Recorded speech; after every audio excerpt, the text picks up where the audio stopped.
Shitty ex-wife is now dying. How to be there for my adult son despite being bitter.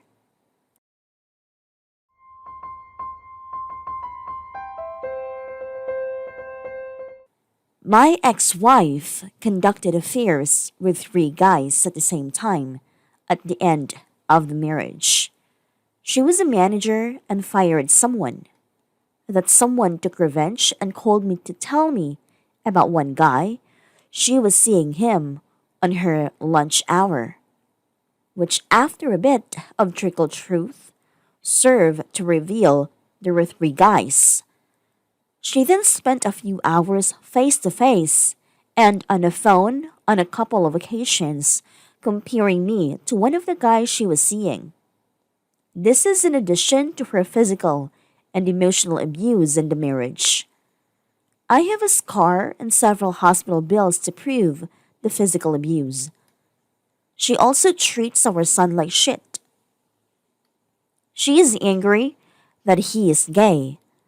I'm extremely bitter towards her. Now, several years after the divorce, while she is with a fourth man, she has been diagnosed with a very aggressive cancer and wants to talk to me phone. She moved several hours away. She likely has 60 or 90 days left, but I have to be there for our adult son. I have to admit to thinking it couldn't happen to a better person. It's a terrible thing to think, but the thought won't leave. I hate that I am such a shithead thinking this. I am disgusted with myself, and I'm struggling with that thought while trying to be there for our son. I'm a horrid, disgusting person for this thought, but it won't leave. I'm sick about myself for this, and I don't deserve his love, but I need to be there for him. I disgust myself. He deserves a better man for a dad. How do I get rid of this thought? How do I stop being so disgusting? How could I be there for my son while being such a terrible person with such a terrible thought? Should I speak with her on a phone as she requested? Should I tell her she is forgiven?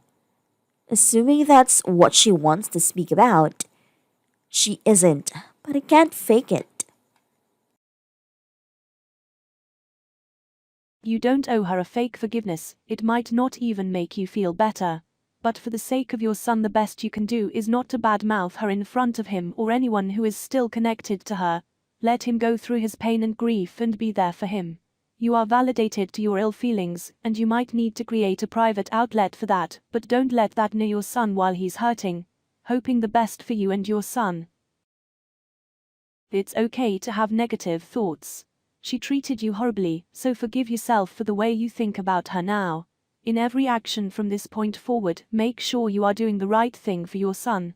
Keep him and his interests in mind. Focus your energy on him. You don't owe your ex-wife anything, but you are soon going to be all he has left, so show up for him. To acknowledge this hatred is a powerful step in your own healing. Rare indeed is the individual who has no hatred for one who has abused them. You are human. Your son is human. You don't need to be on good terms with his mother to be there for him. Just be a human being, faults, strengths, weaknesses, all of the parts of you, and remember that he is your son. Let him know you love him, and he will very likely do the same. Be there for your son. You don't owe your ex anything. Also, something someone once told me that really stuck with me. You can't help the thoughts that pop up into your head.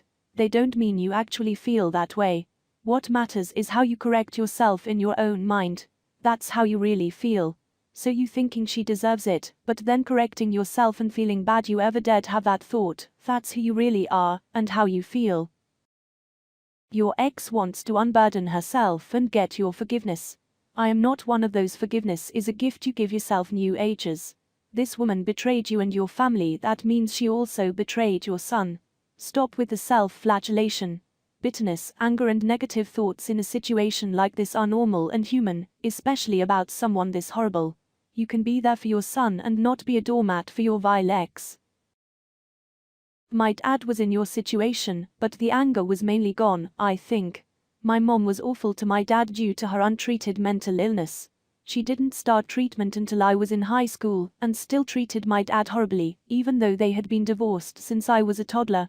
Anyways, when my mom died, he was just there for me. I had no idea how to plan a funeral or do the court stuff, and he took the time to walk me through it over the phone, even though it was the middle of the day, and he owns a very busy business. He was my second call after my brother. While he didn't go to the funeral, he lives 4 hours away and probably had no interest in going. He never said a bad word about my mom, and helped remind me that she loved me even though she was sick. Honestly, one of the things I respect most is my dad never speaks badly of my mom. Once or twice he has told me some of the crazy stuff she has done, but as an adult, I appreciate the fact he is the bigger person. He knows talking badly about her only hurts us, so he doesn't do it where we can hear, and never did. He always allowed us to form our own opinions of her, and he did his best to protect us from her worst behavior. Firstly, I agree with your thoughts. She got what she deserved. Oh well. And you're justified to feel that way. Your monster will no longer walk this earth, and I'm sure it will be a healing and freeing feeling when she passes. Secondly, you do not need to speak to her. You don't owe her shit. I'm sure she might be trying to right all of the wrong she did to you, and is trying to repent. Not your problem. And you do not have to listen, or be a party that. Third and most important, take yourself and that monster out of the equation. If someone your son knew, that you didn't, was in the same position, you would be comforting your son. You would give him words of strength to help him. You would let him cry to you, and give him lots of love. This is how you need to treat this situation. You do not need to mention your monster at all. You can just be an ear, to listen to your son, and remind him that you love him, and will be there for him always. I hope you are able to do this. And please do not feel any shame in how you feel. You don't owe her anything. Ask your son what he needs, what support he needs, what communication he needs. Don't beat yourself up too much. I recently went through something similar this year. My mill hated me, was always horrible to me, said awful things about me. Even told me that I didn't deserve to marry her son. You can bet I had some horrible, nasty thoughts when she was diagnosed with cancer. I don't feel like I was a great support to my husband when she passed because I couldn't let go of my anger. I feel terrible now. I should have been whatever he needed. Forget about her and support your son. He needs you, she does not. Honestly, if I was in her situation, I would probably look after myself and not interact with her ex. I don't mean be selfish and ignore her son, just be there for him if he needs someone to talk to about it, listen and let him vent, but don't do anything which makes you too uncomfortable.